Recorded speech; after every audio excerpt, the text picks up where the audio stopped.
আসসালামু আলাইকুম and welcome to my Thailand travel blog again. 21 December 2025 তারিখে আমরা গিয়েছিলাম থাইল্যান্ডে। এটা আপনারা সবাই জানেন। আমি থাইল্যান্ডের ব্লগগুলো অনেক কম আপলোড দিচ্ছি, আসলে এডিট করতে আমার অনেক বেশি আলসেমি লাগে, এই জন্যই। আজকে হচ্ছে এপিসোড নাম্বার 3 নিয়ে আমি চলে আসলাম এবং দেখতেই পাচ্ছেন, এটা বুঝতেই পারছেন যে এটা হচ্ছে ফ্লাইটের ভেতরে এবং ফ্লাইট থাইল্যান্ডের ব্যাংককের সুবর্ণভূমি এয়ারপোর্টে ল্যান্ড করে ফেলেছে, আর যে কারণে আমার ফোন খুব কাঁপছিল, ক্যামেরা খুব কাঁপছিল। তো আলহামদুলিল্লাহ ফ্লাইট ল্যান্ড করলো ভোর 5টার দিকে, থাইল্যান্ডের সময় ভোর 5টার সময়। আমরা আলহামদুলিল্লাহ অনেক সেফলি, জার্নিটা অনেক সেফ ছিল, আলহামদুলিল্লাহ অনেক ভালো লেগেছে। থাই এয়ারওয়েজ ছিল। সারা রাত ঘুমাই নেই। বাংলাদেশ থেকে ফ্লাইট ডিলে ছিল অলমোস্ট 50 মিনিটসের মতো, তো ফ্লাইট ডিলে ছিল। স্টিল ফ্লাইট কীভাবে যেন অনেক তাড়াতাড়ি চলে আসছে। I think we think actually যে ফ্লাইট অনেক বেশি ফাস্ট ফ্লাই করেছে। প্লেন কিন্তু তাড়াতাড়ি আসছে, ডিলে হয়ে বাংলাদেশ থেকে ডিলে হয়ে এখানে তাড়াতাড়ি আসছে। তো এই তো আমরা ফ্লাইট থেকে নেমে এখন এয়ারপোর্টের ভেতরে ঢুকছি। এখন আমরা ইমিগ্রেশন পার করব, দেন লাগেজ দিয়ে নিব, অ্যান্ড দেন হচ্ছে আমরা পাতায়ার উদ্দেশ্যে রওনা দিব। থাইল্যান্ড আমাদের সবার অনেক ফেভারিট একটা কান্ট্রি। I miss Thailand. আমি যখন এই ভিডিওগুলো এডিট করি আমি মনে হয় সেই দিনগুলোতে ফিরে যাই। ভিডিওটা অনেক বেশি বড় হবে, কারণ এডিটের সময় আমি দেখতে পাচ্ছি প্রায় 50 মিনিটস প্লাসের ভিডিও। কষ্ট করে একটু দেখেন, আশা করি আপনাদের ভালো লাগবে। অনেক ইনফরমেশন ইনশাল্লাহ আপনারা পাবেন। আর ট্রাভেল ব্লগ দেখতে কার না ভালো লাগে বলেন।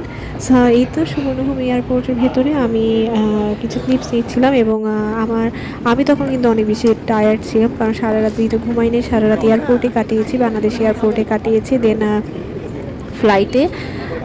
তো ঘুম তো অবশ্যই ছিল, টায়ার্ড অবশ্যই ছিলাম, কিন্তু আমাকে দেখে মনে হয় না টায়ার্ড লাগছে, কারণ যে মুহূর্তে আমি আসলে সুবর্ণভূমি এয়ারপোর্টে পা দিলাম, আমি তো এক্সাইটমেন্টে, আমি তো আনন্দে একদম ফেটে পড়ছিলাম। মনে হয় যে আমার মধ্যে তখন কোনো টায়ার্ডনেস, ক্লান্তি কোনো কিছুই কাজ করছিল না, আলহামদুলিল্লাহ। এবং এই এয়ারপোর্ট কিন্তু অনেক বড় এয়ারপোর্ট। আমার কাছে মনে হয় একমাত্র বাংলাদেশ শাহজালাল ইন্টারন্যাশনাল এয়ারপোর্টে অনেক বেশি ছোট, এবং এয়ারপোর্টের মান সম্মান নষ্ট করেছে হচ্ছে ঢাকার হযরত শাহজালাল ইন্টারন্যাশনাল এয়ারপোর্ট, যেটাকে আমি কখনো এয়ারপোর্ট হিসেবে কাউন্ট করি না, কারণ অনেক বেশি ময়লা, অনেক বেশি মানে ম্যানেজমেন্টের ঘাটতি, তো সব কিছু মিলিয়ে এই তো। সরি টু সে, আমার কথা যাদের কাছে খারাপ লাগছে, বাট ইটস ট্রু। যারা বিভিন্ন দেশের এয়ারপোর্ট দেখবে তাদের কাছে এটাই আসলে মনে হবে যে বাংলাদেশের এয়ারপোর্ট আরও বেশি উন্নত হওয়া প্রয়োজন।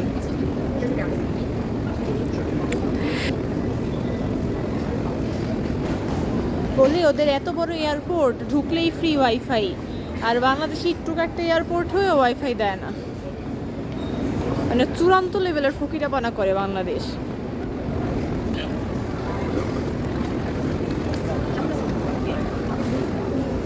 লাস্ট ব্যাগ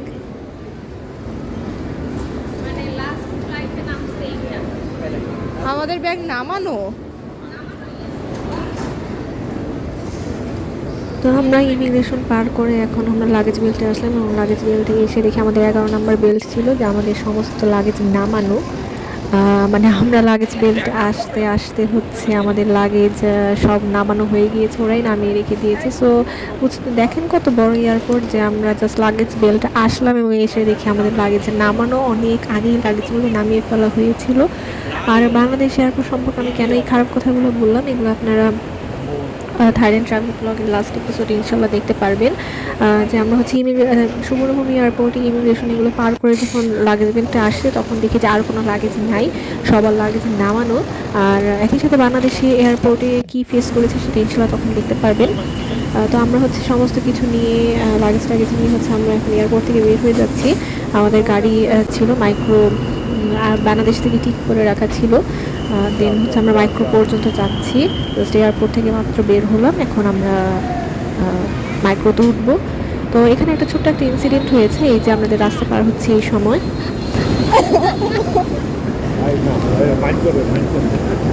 রাগ করছে। 8টা আঙ্কেল একটা নেই, 9টা। হ্যাঁ 9টা ঠিক আছে। তো অদৃশ্য হয়ে গেছে না পাগল।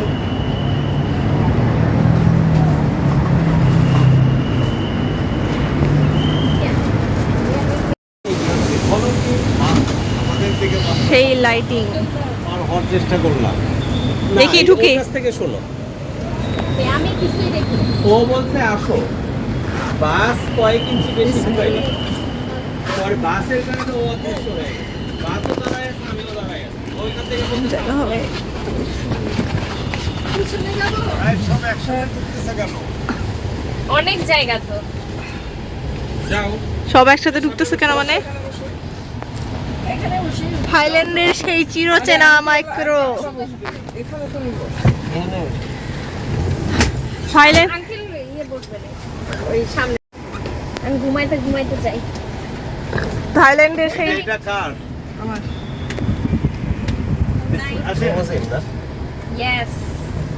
থাইল্যান্ডের সেই চিরচেনা লাইট। আমি কারোর আসা আসা তো দেখি নাই। তুমি আর ওনা কথা বলতেছিলে এটা নিয়ে? বলছিলাম ও এরপরে কি বললাম বকতেছে রাস্তা পার হওয়া নিয়ে, আমি এটা দেখছি। ও বলছে আসো, এটা আমি দেখি। ঠিক আছে, আমাকে একা বলেনি, ওই সাইডে যতজন আছে ততজনকে বলছে আসো। এয়ারপোর্ট থেকে যখন বের হই তখন একটা মানে আমাদের সাথে আর ওখানকার যে ট্রাফিক ব্যবস্থাপনায় যারা আমাদেরকে ছিল তো ওদের সাথে একটা breakfast ছোট্ট একটা করতে দিবে, তাই না? মিসআন্ডারস্ট্যান্ডিং হয়ে গিয়েছিল। তো ওটা নিয়ে আমরা আসলে কথা বলছিলাম। আর থাইল্যান্ডের মানুষ যেহেতু একটু রকচটা স্বভাবের, মানে ওরা অনেক একটু বেশি খারাপ ব্যবহার করে, বা ওরা আসলে মানুষ বুঝে না যে ওরা কার সাথে চিৎকার করছে, খারাপ ব্যবহার করছে, সো ওরা অল্পতেই রেগে যায়। তো এরকমই একটা কাহিনী হয়েছে এবং এটাতে আমরা খুব মজা পেয়েছি অ্যাকচুয়ালি। আমি তো অনেক মজা পেয়েছি যে ঢুকতে না ঢুকতেই থাইল্যান্ডের ওই পরিচিত স্বভাবের সাথে পরিচিত হয়ে গেলাম। তো তারপর মাইক্রোতে উঠলাম। মাইক্রোতে এখন আমরা পাতায়াতে যাচ্ছি। মাইক্রোতে আমরা যারা আছি অলমোস্ট সবাই ঘুম, 1 ঘন্টার জার্নি, যদিও 1 ঘন্টার না আর একটু বেশি, বাট ইয়েস মাইক্রো একদম ফ্লাইটের মতো অনেক স্পিডে গিয়েছে, অনেক স্পিডে ছিল। তো পাতায়াতে আমরা এই তো পাতায়াতে চলে আসলাম। এই যে ডলফিন, এটা পার করে ফেলা মানে আমরা পাতায়াতে চলে আসছি। তো কখনো কেন জানি একটা মসজিদও দেখতে পাচ্ছি আমি। কখনো কোনো জার্নিতে আমার ঘুম হয় না, আমি ঘুমাতে পারি না। তো যেহেতু 1 ঘন্টার মাইক্রোতে বসে থাকতে হবে, বোর লাগে না, কারণ থাইল্যান্ডের রাস্তা তো আর বাংলাদেশের রাস্তার মতো ভাঙাচোরা বা খারাপ রাস্তা না। সো এই দৃশ্যগুলো দেখতে ভালো লাগে। একদম স্মুথলি গাড়ি চলে, 100+ স্পিডে গাড়ি চলে, এটা বোঝারও উপায় নাই যে গাড়ি এত স্পিডে যাচ্ছে। আর গাড়ি হচ্ছে এখন মাইক্রো একটা পেট্রোল পাম্পে আসলো, তেল নিবে আর কি। তো আমি সব ভিডিও করছিলাম এবং পাতায়াতে ঢোকার পর আরও অনেকখানি, পুরোটা তো আর ভিডিও অবভিয়াসলি করবো না, 1 ঘন্টা জার্নি আর কেউ ভিডিও করে নাকি। তো আমরা অলমোস্ট হোটেলের কাছাকাছি চলে আসছি। আমাদের হোটেল ছিল রয়্যাল প্যালেস পাতায়াতে। তো আমরা অলমোস্ট কাছাকাছি চলে আসছি। যেহেতু সকালবেলা তাই মানুষজন কম। পাতায়ের আসল দৃশ্য চোখে পড়ে হচ্ছে সন্ধ্যার পরে। তো সন্ধ্যার পরে দৃশ্য ইনশাআল্লাহ আপনারা আমার ভিডিওতে দেখতে পারবেন। আর যারা আমার ভিডিও দেখছেন আপনারা কখনো থাইল্যান্ডে গিয়েছেন কিনা, বা যেয়ে থাকতে কেমন লাগে থাইল্যান্ড, পাতায়া কেমন লাগে, থাইল্যান্ডের কোথায় কোথায় ঘুরেছেন, সমস্ত কিছু জানাবেন, থাইল্যান্ডের অভিজ্ঞতাগুলো জানাবেন। অবশ্যই খুশি হব। এবং আমিও ইনশাল্লাহ আপনাদের কাছ থেকে অনেক তথ্য ইনফরমেশন জানতে পারবো এবং আপনারাও ইনশাল্লাহ আমার কাছ থেকে অনেক কিছু জানতে পারবেন। আর এটা আলহামদুলিল্লাহ আমাদের ফার্স্ট টাইম না। আমি আমি আমি জানি না আসলে এটা আমি কতবার থাইল্যান্ডে আসছি। যতবার আসি আমার কাছে ততবারই ভালো লাগে, ততবারই প্রথমবারের মতো এক্সাইটমেন্ট কাজ করে। যেহেতু আমরা হোটেলে চলে আসলাম, রয়্যাল প্যালেস হোটেলে, এটা পাতায় রয়্যাল প্যালেস হোটেল। তখন হচ্ছে প্রায় মনে হয় কয়টা হবে, আই গেস থাইল্যান্ডের সময় মনে হয় সকাল 8টা, 7টা থেকে 8টার মধ্যে আমরা হোটেলে পৌঁছে গেলাম। এবং কেউ নাই, কারণ তখন অনেক সকাল। যেহেতু পাতায় মানুষজন রাত্রেবেলা জাগে, তো দিনের বেলা মানুষ চোখে না পড়াটাই স্বাভাবিক। তো ভাইয়া এখানে রুম নিচ্ছিল, আর চেক ইনের টাইম ছিল দুপুর 2টায়।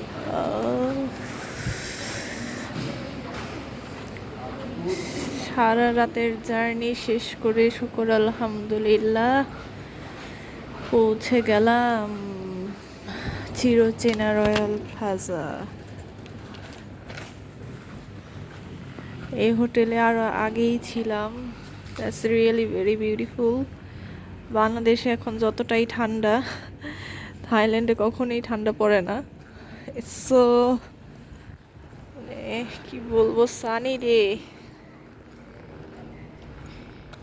সুন্দর রোদ ঝলমল করছে, and it's the pool side.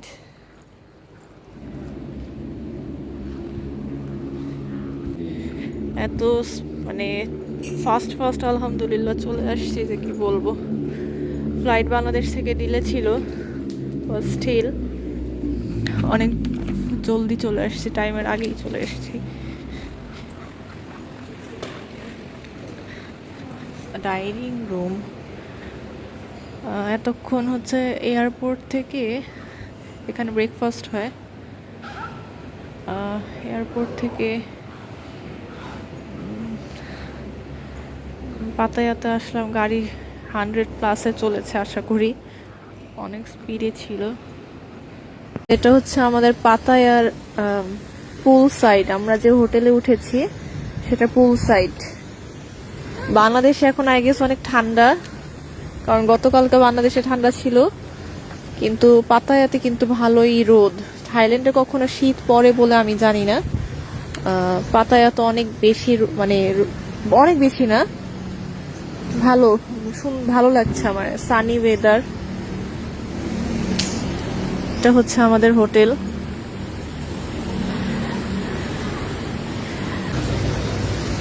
এটা হচ্ছে পুলের বোর্ড, সুইমিং পুলের বোর্ড। এখানে রুলস অ্যান্ড রেগুলেশনস লেখা আছে। পুল দেখলে, সুইমিং পুল দেখলে নামতে ইচ্ছা করে, কিন্তু এখানে একদম ক্লিয়ারলি লিখে দেওয়া আছে যে পুল ইউজ করতে হলে সুইমিং স্যুট ইউজ করতে হবে। সুইমিং স্যুট অ্যাজ এ মুসলিম তো আমি ইউজ করব না, আমি তো আর পরবো না।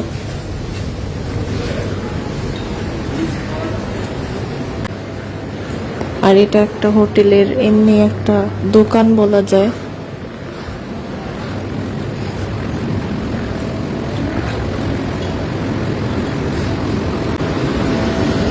এটা বার, হোটেলের বার।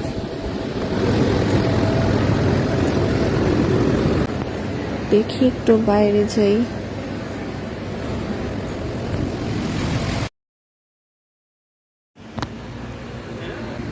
কেমনে মেজুপিদের সাথে এখানে একবার ওয়েলকাম প্লাজা মেজুপিদের সাথে ছিল। ওয়েলকাম প্লাজাতেই ছিলাম।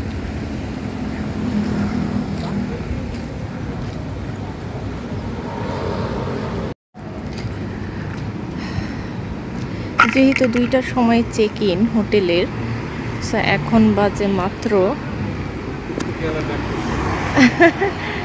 9:50। হ্যাঁ, মাত্র বাজে 9:50 সকাল। তো আমরা হোটেলে সব লাগেজ এগুলো রেখে বের হলাম হচ্ছে মাহি রেস্টুরেন্টে খেতে। সেখানেই আমরা খাওয়া দাওয়া। এই যে আমাদের প্রিয় 7-Eleven। পাতায়াতে এই গাড়িগুলোই চলে। এগুলো অনেকটা বান্দরবানের ওই যে চান্দের গাড়ির মতো।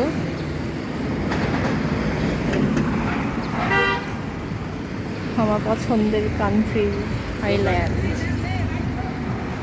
আঙ্কেল রাজু চলো যাচ্ছি কোথায়, লিয়া না মাহি? আঙ্কেল রাজু।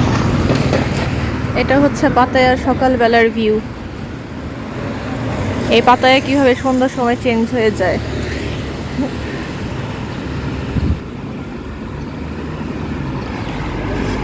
কত বছর পরে এইভাবে সকালবেলা হাঁটতেছি।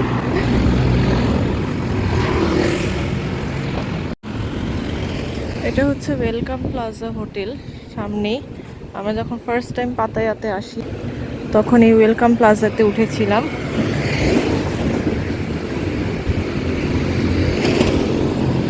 এখন ওয়েলকাম প্লাজাটা অনেক বেশি বাজে হয়ে গিয়েছে। সো 2টা হোটেল, ওয়েলকাম প্লাজা এবং রয়্যাল প্যালেস, দুই ভাইয়ের। এখন রয়্যাল প্যালেসেই থাকি। এর আগের বারও রয়্যাল প্যালেসে ছিলাম, এবারও রয়্যাল প্যালেসেই আছি। এখানে হচ্ছে বিভিন্ন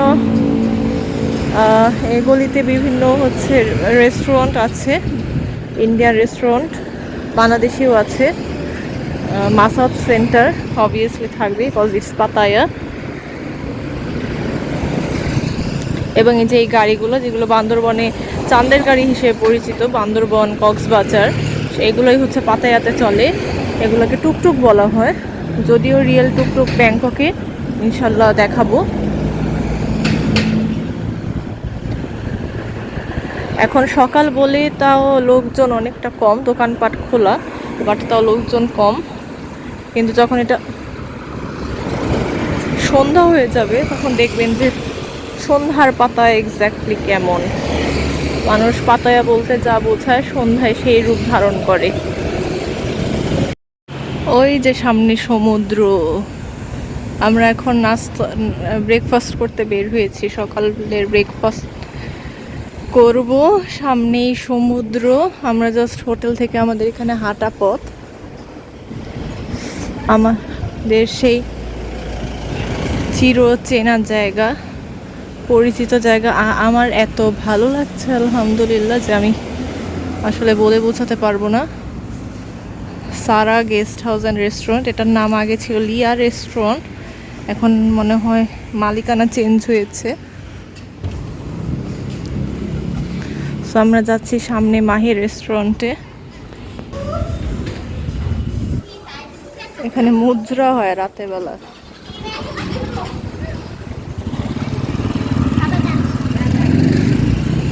ওই যে সমুদ্র দেখা যাচ্ছে। এরকম সকাল সকাল সানি ডে, রৌদ্রের মধ্যে হাঁটতে যে কি ভালো লাগে। চলে এসেছি আমরা মাহির গেস্ট হাউস অ্যান্ড রেস্টুরেন্টে। এখানে আমরা আজকে সকালের নাস্তা করব ইনশাল্লাহ। এই হচ্ছে আমাদের মাহি রেস্টুরেন্ট,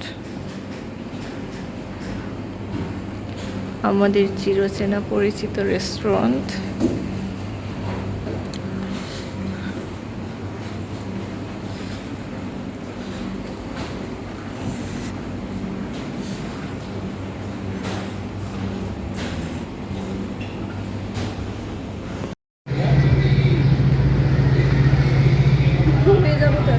হ্যাঁ, তো আমরা সবাই নাস্তা করলাম, নাস্তা করা শেষে এখন হোটেলে যাব। যেহেতু আমরা সবাই অনেক বেশি টায়ার্ড ছিলাম, তাই হোটেলে যেয়ে খাবো।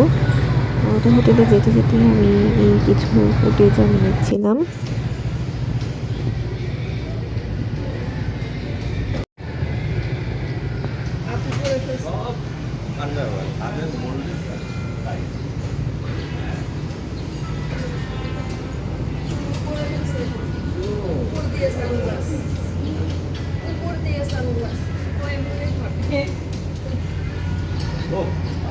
তো এই তো আমরা হোটেলে চলে আসছি। যারা পাতায়াতে ঘুরতে যেতে চাচ্ছেন এবং কোন হোটেলে উঠবেন, তারাই রয়্যাল প্যালেসে উঠতে পারেন। এটা একটা ভালো অপশন হতে পারে। 421 বাই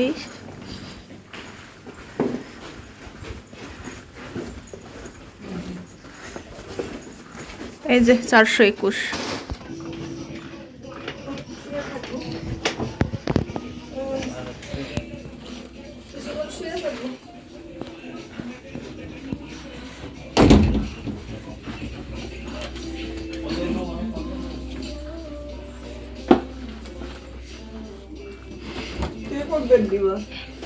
এটা নিলেই হয়।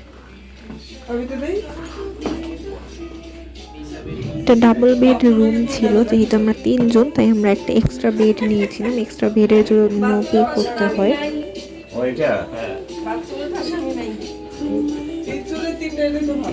ব্যালকনি আছে।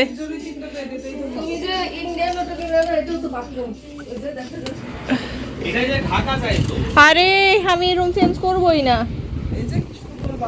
এই রুম আমি চেঞ্জ করতেছি না, সরি।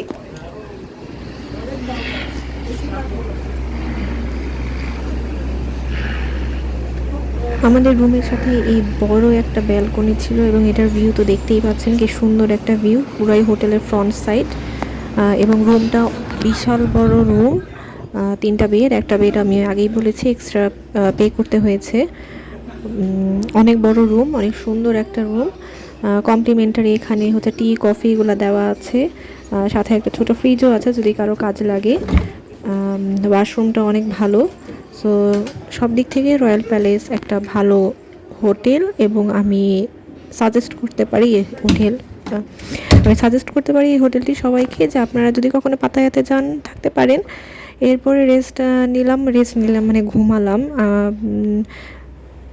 কয়টা হবে, একটা সময় মনে হয় ঘুম থেকে উঠেছে, 1টা বা 1:30টার সময়, থাইল্যান্ডের সময়। সেই যে ঘুম দিয়েছে আর ফ্রেশ না হয়ে বিছানায় যে সোজা ঘুম, তারপর তো একদম দুপুরবেলা ঘুম থেকে উঠলাম।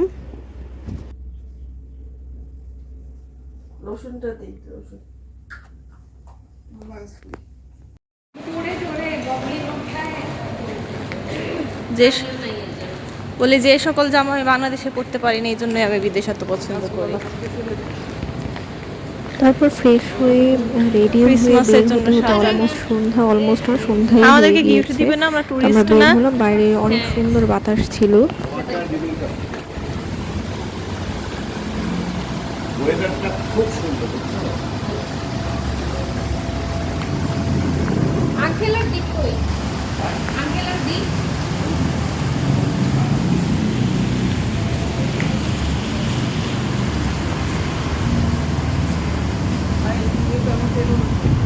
থাইল্যান্ডে তখন এত সুন্দর ওয়েদার ছিল, এবং এই যে সন্ধ্যার সময় বের হয়েছি তখন অনেক বাতাস ছিল। গরম তো তখন একদমই ছিল না, যেহেতু ডিসেম্বর মাস। অনেক সুন্দর একটা ওয়েদার ছিল। আর এই যে আমি জামা বা আমার যে অর্নামেন্টসগুলো, এগুলো ফর দ্য ফার্স্ট টাইম আমি পরেছি। এই সমস্ত কিছুই থাইল্যান্ডের, এবং এই অর্নামেন্টস, এই ড্রেসগুলো যদি আপনারা পেতে চান তাহলে অবশ্যই সলিটা ইনবক্স করতে হবে। এই জায়গাগুলোতে আমরা তো অনেক শুধু একটা জায়গাতেই যাই। 7-Eleven।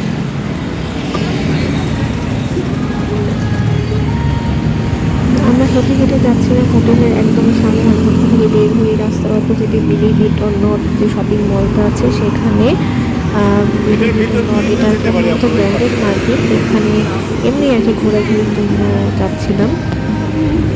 Believe it or not শুধু একটা শপিং মলই না, এখানে অনেক ফান অ্যাক্টিভিটিসও আছে।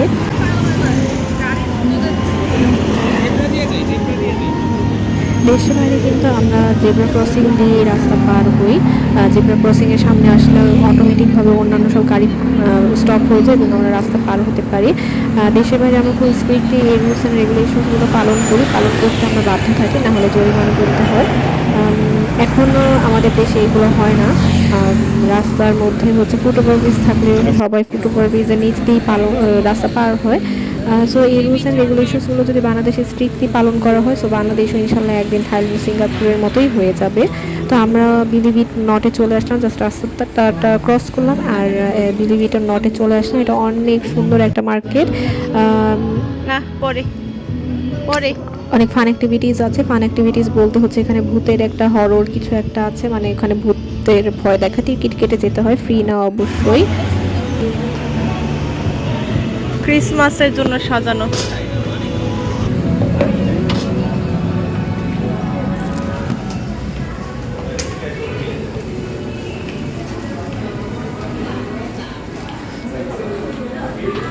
$50 to 80% সেল। দেখি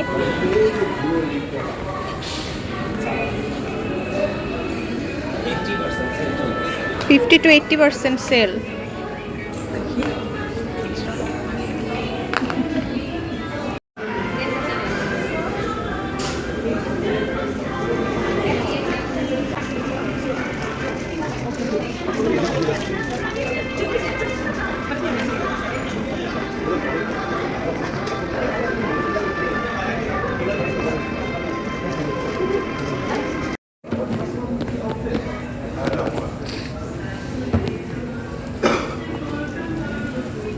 ওটা স্যার ব্যবসা।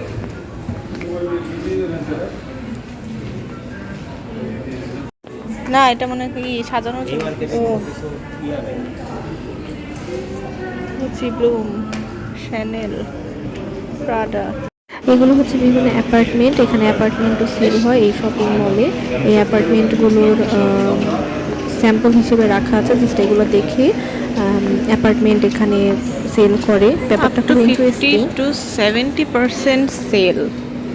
এখন সব জায়গায় সেল চলছে, কারণ 3-4 দিন পরে ক্রিসমাস। 250 সেলই সেল। আমার খুব ইচ্ছা ছিল একবার ক্রিসমাসের সময় বাইরে থাকার। এই যে আপু আপু, এই যে শার্টগুলা 390 করে।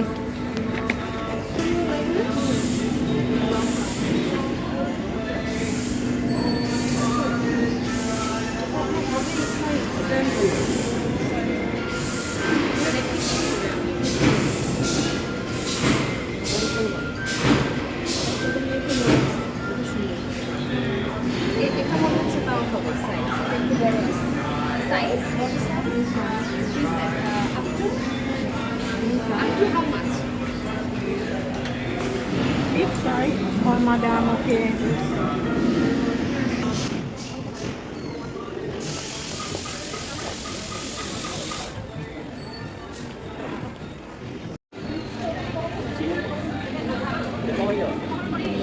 এই মার্কেট সবগুলো ব্র্যান্ডে বড় अरे की এই শপিং মলে আপনারা সব কিছু পেয়ে যাবেন, জামা জুতা ব্যাগ, ছেলেদের মেয়েদের বাচ্চাদের সব কিছুই পেয়ে যাবেন। দাম একটু বেশি কারণ এখানে একদম কোয়ালিটি হাই কোয়ালিটির প্রোডাক্টগুলো রেখেছে এবং খুব সুন্দর, খুবই ইউনিক। তো যদি আপনাদের বাজেট বেশি থাকে তাহলে এই শপিং মল থেকে আপনারা জিনিসপত্র কিনতে পারবেন। মার্কেটে কিন্তু অনেক সুন্দর এবং অনেক ইউনিক ইউনিক জিনিস পাওয়া যায় এখানে। তারপর আমরা মার্কেট থেকে বের হলাম। মার্কেটের আরেক সাইড দিয়ে বের হলেই হচ্ছে সমুদ্র। আমাদের হোটেলও কিন্তু সমুদ্রের এখানেই। তারপরে আমরা বের হয়ে এখন একটা শর্মার দোকানে যাব সন্ধ্যার নাস্তা খেতে, কারণ তখন সন্ধ্যায় ছিল। তো আমরা যেহেতু আমাদের সন্ধ্যার সময় চা খাওয়ার বা স্ন্যাক্স খাওয়ার অভ্যাস, তাই আমরা হেঁটে হেঁটে সামনেই একটা শর্মার দোকানে যাচ্ছিলাম। অ্যারাবিয়ান শর্মা পাওয়া যায় এখানে। আর যারা থাইল্যান্ডে আসার কথা ভাবছেন, কখনো আসেননি, তারা আপনারা যদি খাবার দাবার নিয়ে টেনশন নিয়ে থাকেন যে খাবার হালাল পাওয়া যায় কিনা, এখানে অনেক হালাল খাবারের দোকান আছে। অনেক অ্যারাবিয়ান, পাকিস্তানি, ইন্ডিয়ান, বাংলাদেশে অনেক খাবারের দোকান আছে সেখানে একদম 100% হালাল খাবার পাওয়া যায়। সো হালাল খাবার নিয়ে টেনশনের কোনো কারণ নেই। আর আমরা সব যেহেতু জায়গায় একদম এখন ক্রিসমাস টাইমে sale, গিয়েছি, খালি sale সমস্ত শপিং মলগুলোতে একদম অনেক বেশি ডিসকাউন্ট চলছিল। তো আমরা এখানেই আসলাম, এখানে আমরা শর্মা খাবো।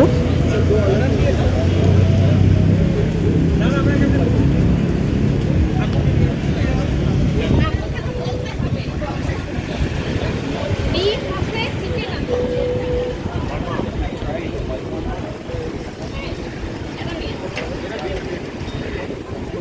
আমি বিফ বিফ রাস্তার দুই পাশে এইভাবে অনেক দোকান নিয়ে বসে ওরা, যেগুলো হচ্ছে প্রায় মনে হয় রাত্রি 10টা পর্যন্ত, 10টা সাড়ে 10টা পর্যন্ত ওপেন থাকে।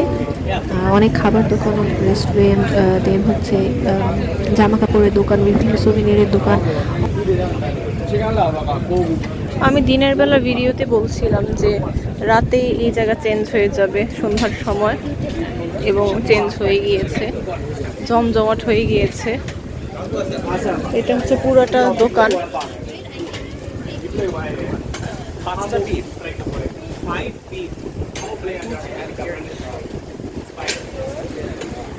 এখন পুরো সব জায়গায় আমি শুধু সেলই দেখছি, যেহেতু ক্রিসমাস 3-4 দিন পরে, তাই সব জায়গায় এখন সেল চলছে।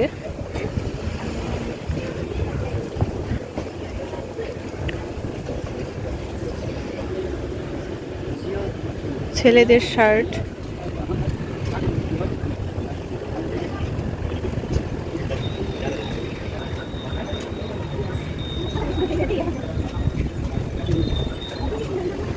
এটা একটা ইন্ডিয়ান ফুড রেস্টুরেন্ট।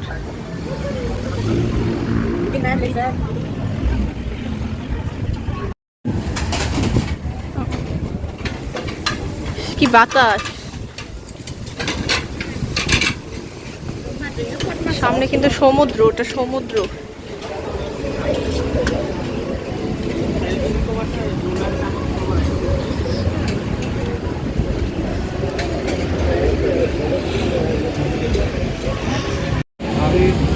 এই তো আমাদের ঘোরাঘুরি করতে করতে কথা এখানে বলতে বলতে biscuit।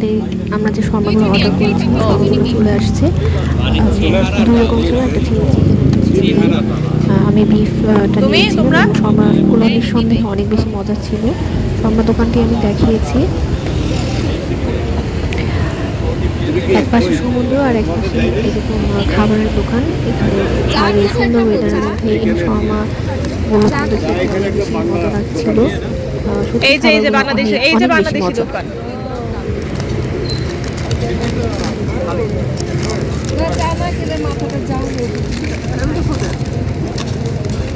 এটা কি পাতা এগুলো? আল্লাহ মাছি দেখি কি জানি খাওয়া যায়? জানি না।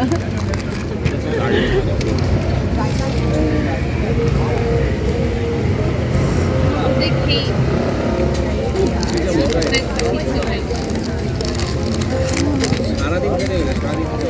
এখন এই শর্মার ভিডিওটা দেখে এখন আমার মনে হচ্ছে যে আমি আরেকবার খাবো। শর্মাটা আসলে অনেক মজার ছিল, আপনারা নিশ্চয়ই দেখে বুঝতে পারছেন।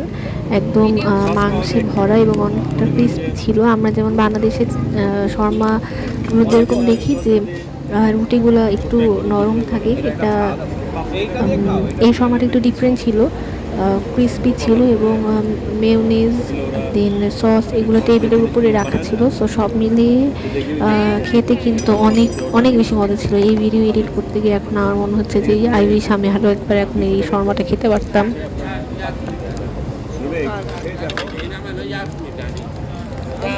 না, এটা দেওয়ার জন্য বলছি, টেস্টটা বিফি অর্ডার দিচ্ছে। হ্যাঁ চলেন আপনাদেরকে 7-Eleven দেখাই। আমার সব থেকে পছন্দের জায়গা হচ্ছে 7-Eleven। 7-Eleven এটা শুধু একটা সুপার স্টোর না যেখানে সব কিছু মানে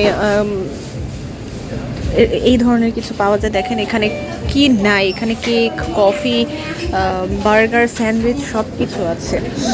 আমার এত ভালো লাগে এই 7-Eleven। আমি বাংলাদেশে 7-Eleven খুব মিস করি। সব কিছু আছে দেখেন, কি নাই 7-Eleven-এ। পানিও আছে, আমি এখানে মূলত এখন পানি কিনতেই আসছি। এবং 7-Eleven-এর পানির দামটা তুলনামূলক একটু কম। এটা ঠান্ডা না, ঠান্ডা পানি নিব না।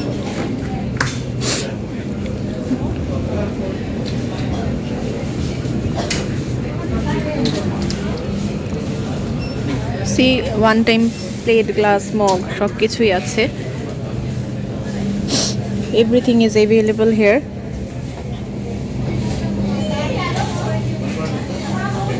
এগুলো গুঁড়া সাবান, আমি গুঁড়া সাবান কিনবো, আমার একটু গুঁড়া সাবান লাগবে।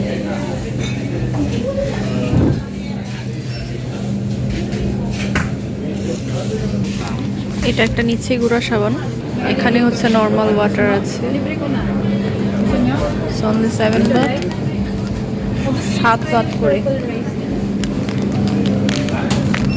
এগুলো মনে হয় 6 বাট, আমি দুইটা নিই। ওকে, আমি একটা বাস্কেট নিই।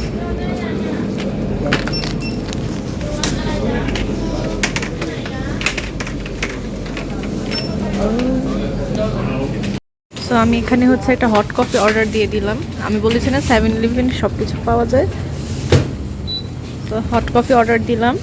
এই দুইটা পানি এবং একটা গুঁড়ো সাবান নিলাম। And it's banana. কলাও পাওয়া যায়, দেখেন একটা একটা করে কলা পাওয়া যায়, কিউট না? খাওয়া দাওয়া শেষে এরপর আমরা আবারও হাঁটতে বের হলাম। এগুলো বেবি ড্রেস, বাচ্চাদের জন্য। কি সুন্দর না জামাগুলো। এটা খুব সুন্দর। অরিজিনাল জিন্স ফেব্রিক দিয়ে বানানো, কিউট।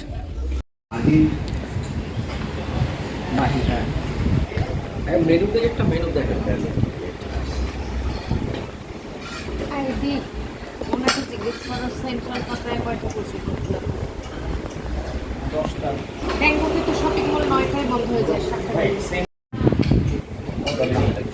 তারপরে আমরা একটা বাংলাদেশি রেস্টুরেন্টে আসলাম চা খেতে। এখানে আমরা বসছিলাম, তো চায়ের অর্ডার দিলাম। বসে গল্প করছিলাম যে ভাবছিলাম একটা সেন্ট্রাল পাতায়া মলে যাব, সেখানে আমরা আগে কখনো যাইনি। তো চা খাওয়া শেষে যে বের হলাম, এটা একটা মাসাজ সেন্টার পাতায়াতে, ব্যাংককে এগুলো অহরহ দেখা যায়। এগুলো দেখে খুব যারা থাইল্যান্ডে যান নাই, আমার ভিডিও দেখে এত অবাক হওয়ার কিছু নাই। এটা থাইল্যান্ডে কমন জিনিস, যারা থাইল্যান্ডে গিয়েছে তারা জানে। 1-2 কদম পরে পরে এরকম বহু মাসাজ সেন্টার আমার ভিডিওতেই আপনারা দেখতে পাচ্ছেন।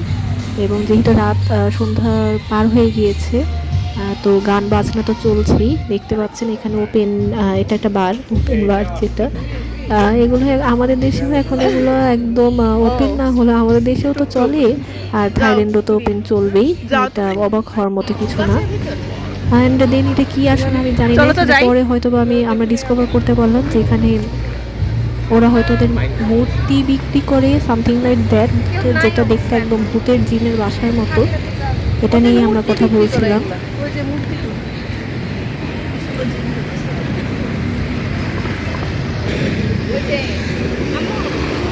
দেখেন জিনের নাটকটা দেখাতো না, আমাদের জিনের বাড়িয়ে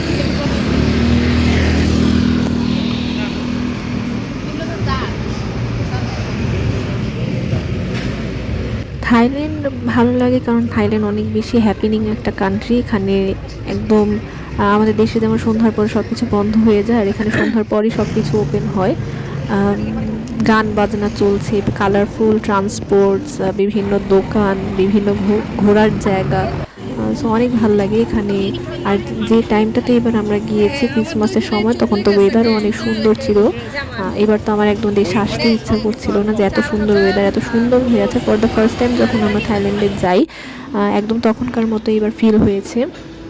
তো হাঁটতে হাঁটতে আমরা এই রেস্টুরেন্টে আসলাম, যেখানে এটা আমরা ঠিক করলাম যে যতদিন পাতায়াতে আছি আমরা ততদিন এখানে খাবো, মানে লাঞ্চ ডিনার সব এখানে করবো। তারপরে একটা টুকটুক নিয়ে আমরা সেন্ট্রাল পাতায়া মলের দিকে রওনা হলাম।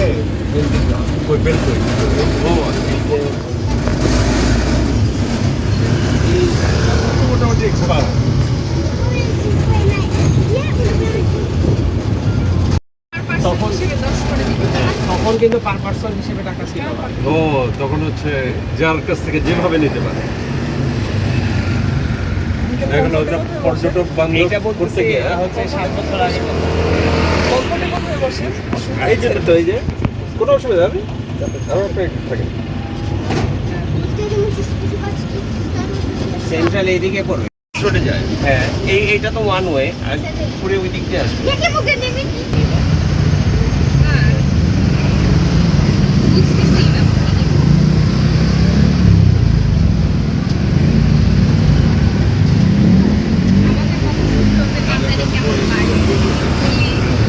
আমার নিজের কাছে কেমন লাগে। আর এই তো আমরা সেন্ট্রাল পাতায়া মলে পৌঁছে গেলাম। এটা হচ্ছে পাতায়ার একটা হোলসেল মার্কেট। এখানে সব কিছু অনেক কম দামে পাওয়া যায় এবং হোলসেলে পাওয়া যায়, এবং ভালো ভালো প্রোডাক্টও আছে। সেন্ট্রাল পাতায়া মল না, সরি, সেন্ট্রাল পাতায়া মলের অপোজিটে যে নাইট মার্কেটটা আছে, সেই নাইট মার্কেটটা হচ্ছে হোলসেল মার্কেট, এবং অনেক কম দামে অনেক কিছু পাওয়া যায়। সেন্ট্রাল পাতায়া মলটা অনেক ভালো মার্কেট, অনেক সুন্দর একটা মার্কেট। এখানে অনেক কিছু পাওয়া যায়, ব্র্যান্ডেড জিনিসও পাওয়া যায়, এবং অনেক রিজনেবল প্রাইসে পাওয়া যায়। সো সেন্ট্রাল পাতায়া মল এবং নাইট বাজার, এই দুটাতে এবারে আমরা ফার্স্ট টাইম আসছি, যদিও এর আগে থাইল্যান্ডে এসেছিলাম, কিন্তু তখন এখানে আসা হয়নি। এবার এখানে গেলাম এবং দেখলাম যে এই মার্কেট দুটো অনেক ভালো, এবং রাত 10টার সময় এই দুটো মার্কেট একদম বন্ধ হয়ে যায়।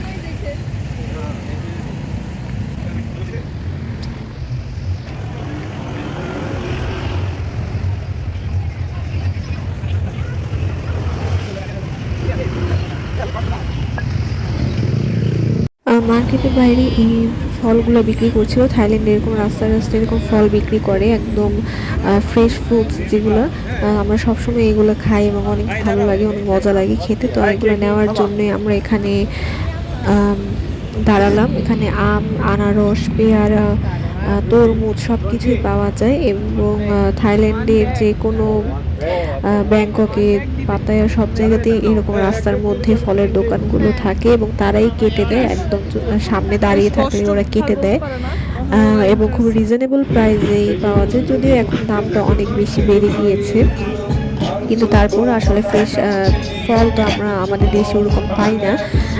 আর থাইল্যান্ডের ফলগুলো আসলে অনেক মজা, আমি একদম বাড়িয়ে বলছি না, আসলে অনেক মজা। তো সেন্ট্রা পাতায় মলের ভিডিও ইনশাল্লাহ পরবর্তী ব্লগে দেখাবো। আজকের ভিডিও আমি এখানেই শেষ করছি। পরবর্তী ভিডিও দেখতে হলে অবশ্যই চ্যানেলটি সাবস্ক্রাইব করতে হবে, Facebook page like and follow করতে হবে। সো টিল দেন আল্লাহ হাফেজ, stay tuned with me. And যেহেতু রোজা চলেই এসেছে তো সবাইকে রমজানুল মোবারক।